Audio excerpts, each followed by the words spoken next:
What happens when an undercover CEO steps into the real world of their employees? James Whitmore thought he was running a successful hotel until he disguised himself as a worker and saw the truth firsthand. Long hours, broken equipment, and staff barely making ends meet while management looked the other way. What he uncovered wasn't just inefficiency, it was a system failing the very people keeping it afloat. But instead of walking away, he made a decision that would change everything. Stay tuned for this powerful story of transformation, leadership, and the price of ignorance. James Whitmore sat in his penthouse office, high above the bustling floors of Harborview Hotel, scrolling through performance reports and profit margins. To the outside world, he was a success. His hotel was thriving, bookings were steady, and guest reviews were mostly positive. But something gnawed at him. Despite the numbers looking good on paper, complaints from staff had been surfacing in feedback reports more frequently.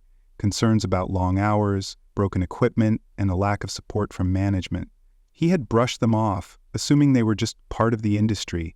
After all, didn't every hotel operate with a little bit of pressure? His train of thought was interrupted when he overheard voices just outside his office. Two housekeepers, unaware that he was within earshot, were speaking in hushed but frustrated tones. "What does the boss even do all day?" one muttered. "Probably sits in his fancy office while we kill ourselves keeping this place running," the other replied, letting out a tired laugh. James froze. He had always believed he was an engaged leader, but hearing the resentment in their voices made him question that. Had he truly become so disconnected from the people who kept his hotel running? He had spent years focusing on profits, efficiency, and guest satisfaction, yet he couldn't shake the feeling that he was missing something important.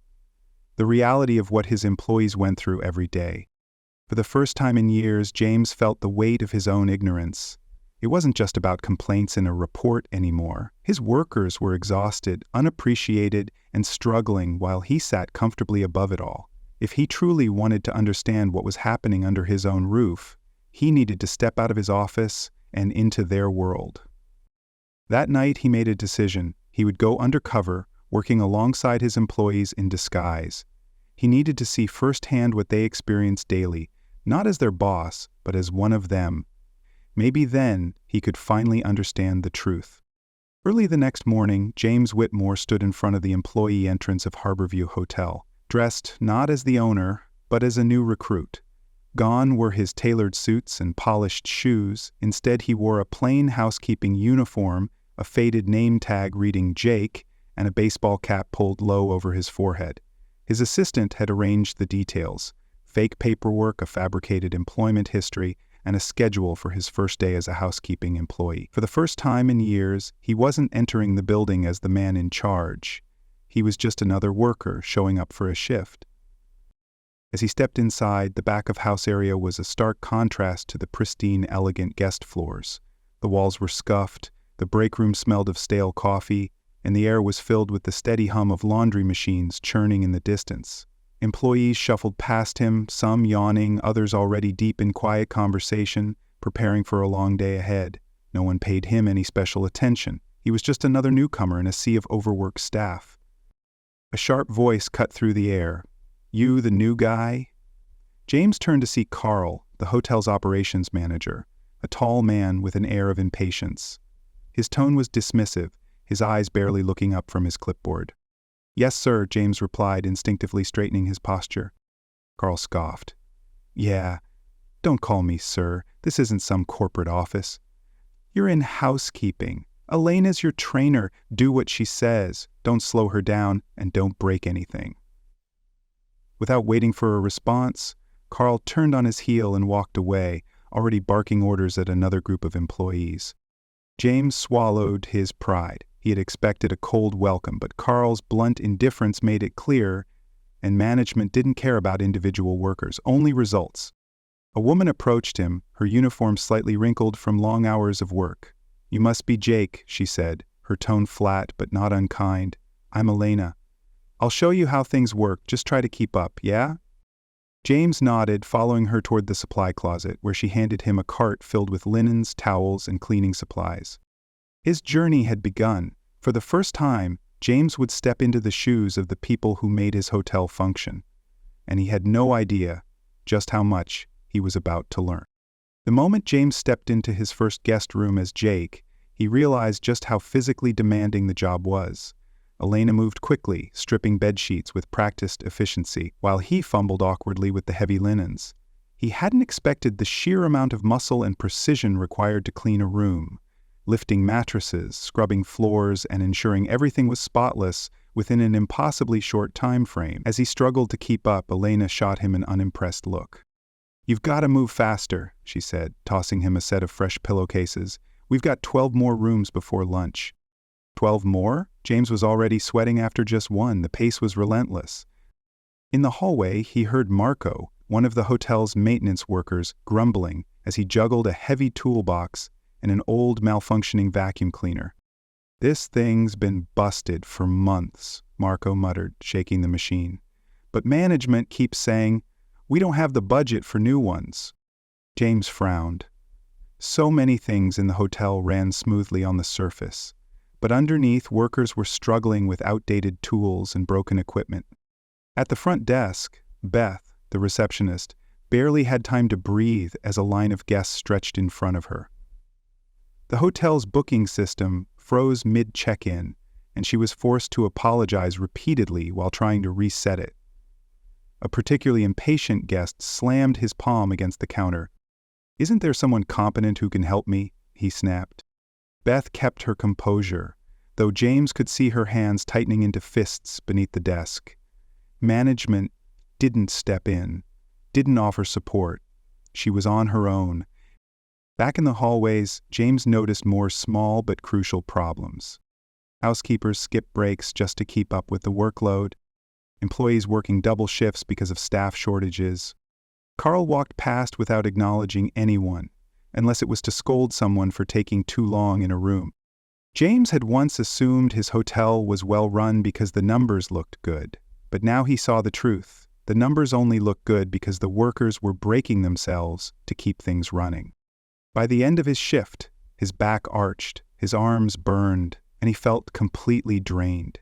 But worse than the exhaustion was the realization that he had never truly understood what his employees endured every single day. At lunchtime, James collapsed onto a rickety plastic chair in the cramped, dimly lit break room, feeling the exhaustion settle deep into his muscles. The air smelled of reheated leftovers, and the vending machine in the corner had more empty rows than stocked ones. Workers sat in small groups, eating quickly, their conversations hushed and laced with fatigue. It was a stark contrast to the elegant dining hall where hotel executives often had their meals. Across from him, Elena unwrapped a simple sandwich, her fingers moving tiredly, her eyes distant. James hesitated, then decided to start a conversation. "Been here long?" he asked. She gave a small, tired chuckle. 15 years. Not that you'd know it from my paycheck." Marco, the maintenance worker, pulled up a chair and shook his head. "Don't get her started. We all know management appreciates us," he said, making air quotes with his fingers. "You can tell by how often they ignore us." The words stung James in a way he hadn't expected. He had always thought of himself as a fair employer, yet sitting here, blending in among his workers, he was beginning to realize how unseen they felt. As the conversation continued, Beth walked in, rubbing her temples, looking completely drained from her shift at the front desk. "Rough morning?" James asked. She let out a humorless laugh. "Like always. You know how many guests treat us like servants? I had a guy snap his fingers at me today, like I was a dog. And Carl? He just walked past and didn't say a thing." Elena sighed. "Management only shows up when there's a problem, otherwise we're just invisible." James shifted uncomfortably in his seat, guilt settling deeper. The people in this room weren't just employees, they had families, struggles, and dreams. Yet to management, they were just numbers on a report. Then Elena's expression changed, and she grew quiet, staring at her sandwich. James noticed the tired lines on her face, the way her hands trembled slightly from exhaustion. "You okay?" he asked. She hesitated, then sighed. "My daughter's sick. Fever won't go down, but I can't afford to miss a shift, and I sure as hell can't afford a doctor." James felt like he'd been punched in the gut. He had approved budgets, cut costs, and prided himself on efficiency, but he had never considered the cost his employees were paying just to survive. For the first time, he saw the reality of the system he had built, and he hated it. After lunch, James returned to work, still shaken by Elena's confession about her sick daughter. But what unsettled him even more was how casually everyone accepted their struggles, as if being overworked, underpaid, and ignored was just the way things had to be. He was beginning to see that it wasn't just the exhausting workload breaking them, it was the feeling that management didn't care. That realization hit even harder when Carl, the operations manager, stormed onto the floor. "We're behind schedule again," Carl's voice boomed over the hum of vacuums and clanking carts, his sharp gaze scanning the housekeepers in the hallway. "Pick up the pace, people. We don't have time for excuses." The workers visibly stiffened, their movements becoming more rigid, their faces blank. James noticed how Elena lowered her head, how Marco quickly stepped aside to avoid eye contact, how Beth gritted her teeth behind the front desk. No one challenged Carl, not because they agreed with him, but because they knew it wouldn't change anything. James tried to focus on his work, but he couldn't ignore what he was seeing. A housekeeper struggled to carry an overflowing bag of laundry, her arms shaking from the weight. She paused for a second to catch her breath, but Carl saw her. "Move faster," he barked, not offering to help, not even acknowledging the strain she was under. James clenched his jaw. He had hired Carl years ago, trusting him to manage the staff efficiently, but now he saw him for what he really was, an enforcer, not a leader. Meanwhile, at the front desk, Beth was dealing with an irate guest who slammed his hands on the counter. "I asked for extra towels an hour ago. Is this how you treat paying customers?" Beth opened her mouth to respond, but before she could, Carl stepped in, not to defend her, but to apologize to the guest. "I'm sorry for the delay, sir," he said smoothly. "I'll have a word with our staff about improving their response time." Beth's hands curled into fists at her sides, but she said nothing. James could see the humiliation in her eyes, the frustration of working so hard only to be thrown under the bus by her own boss. James had spent years trusting Carl to handle operations, but now he finally understood. It wasn't just broken machines or long hours that were hurting his workers, it was the way they were treated. And the worst part? He had let it happen. By the end of his shift, James felt physically exhausted, but it was the emotional weight of the day that truly drained him. The relentless pace, Carl's indifference, and the quiet suffering of the employees gnawed at him. But it wasn't until he overheard Maria, a laundry attendant, whispering anxiously to Elena that he reached his breaking point. Maria was hunched over in the break room, her hands gripping a crumpled tissue. Her face was tight with stress, her voice barely above a whisper. "He's getting worse, Elena," Maria said, her breath shaky. "His fever won't go down, and he won't stop coughing. I should be home with him, but I can't afford to lose a shift." James froze in place. Maria's son was sick, seriously sick, and yet she was still here, folding sheets, loading laundry carts, working like nothing was wrong. "Have you taken him to a doctor?" Elena asked gently. Maria let out a small bitter laugh. "With what money? Rent was due last week and I barely scraped it together. Even if I could pay for a doctor, I can't miss work." She shook her head, her eyes brimming with tears. James felt something inside him snap, not with anger, but with overwhelming guilt. Maria wasn't some random employee. She wasn't just a worker filling a shift. She was a mother, drowning under the weight of a system that he had created. As he stood there, watching Elena squeeze Maria's hand in silent support, something even more heartbreaking happened. Beth and Marco stepped in, offering whatever they could. "Here," Beth said softly, pressing a crumpled $20 bill into Maria's hand. "I have some cold medicine in my locker," Marco added. "It's not much, but take it." Maria looked up at them, her eyes glassy with unshed tears. "You guys don't have to—" "Yes, we do," Beth cut in, firm but kind. "We take care of each other. It's the only way we get through this place." James felt his throat tighten. His employees were barely making ends meet, but they were still willing to share what little they had, because they knew management wouldn't step in to help them. And James realized with absolute certainty that it had to stop. He had cut costs without thinking about the human toll.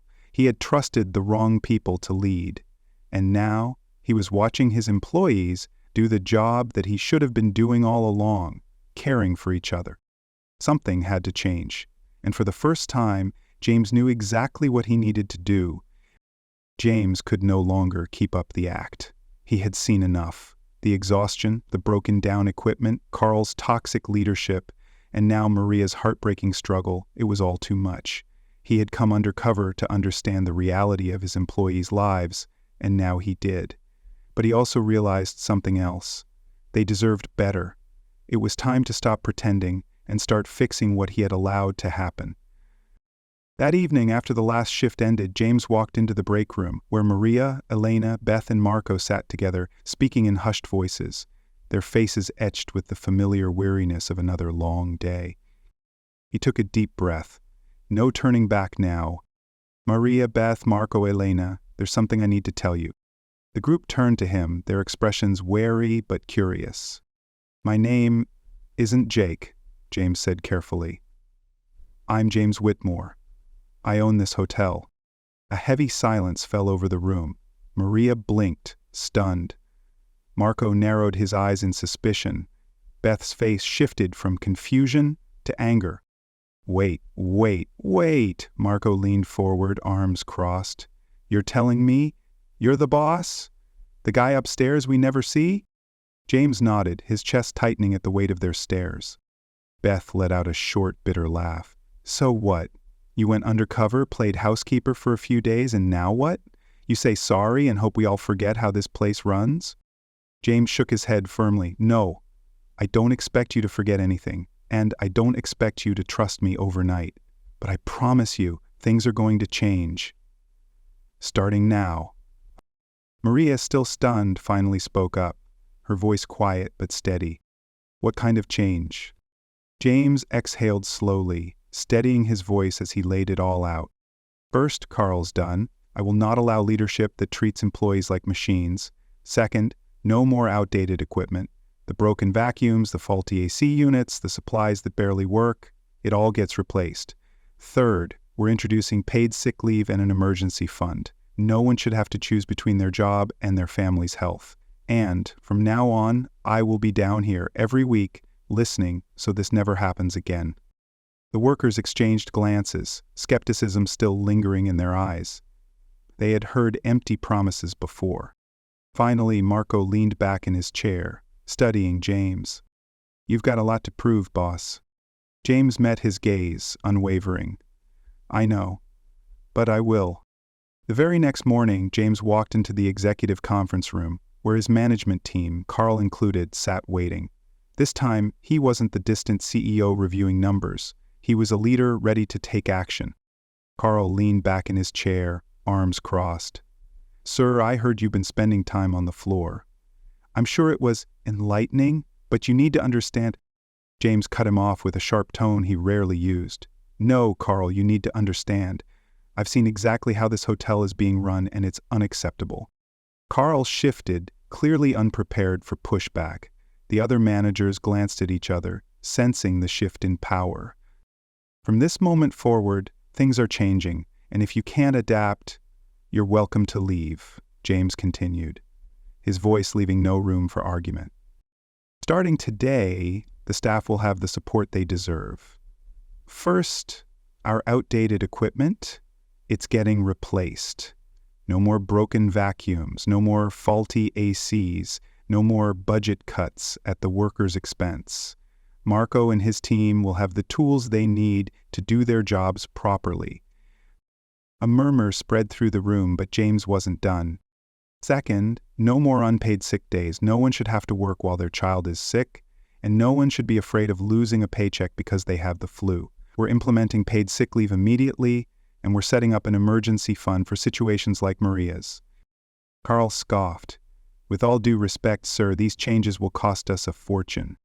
James' jaw tightened.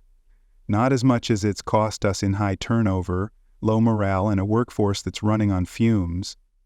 If we don't take care of our employees, they won't take care of this hotel. And I won't run a business that breaks people just to make a profit. Silence. For the first time, Carl had nothing to say. "One more thing," James added, his gaze sweeping across the table. "From now on, I'll be walking the floors every week. I will listen, and I will see the problems myself. No more walls between leadership and the staff." The managers exchanged uneasy glances. Some nodded in agreement, while others, like Carl, looked uncomfortable with the sudden shift in leadership. James didn't care. This wasn't about them anymore. This was about the workers who had kept his business running despite the conditions he had allowed, and for the first time, he was finally leading them, the way he should have all along. Weeks later, Harborview Hotel felt different. The relentless hum of exhaustion that once filled the back hallways had softened. The clanking of malfunctioning vacuums was gone, replaced with the steady rhythm of new, efficient equipment. The break room, once a dreary, forgotten space, had been repainted, restocked, and refurnished with sturdy tables and comfortable chairs. Small changes, but ones that mattered. James walked the floor no longer as Jake, but as himself, the CEO who finally understood the value of his employees. He made it a habit to check in with them every week. No clipboard, no formal meetings, just conversations, real ones.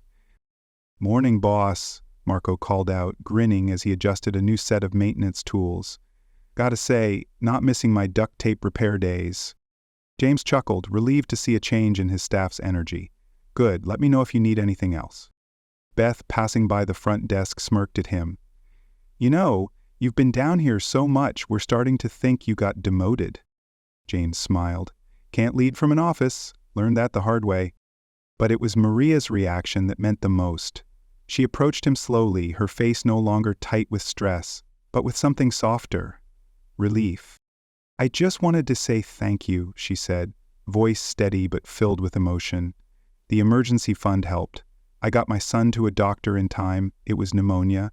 He's okay now." James felt something tighten in his chest.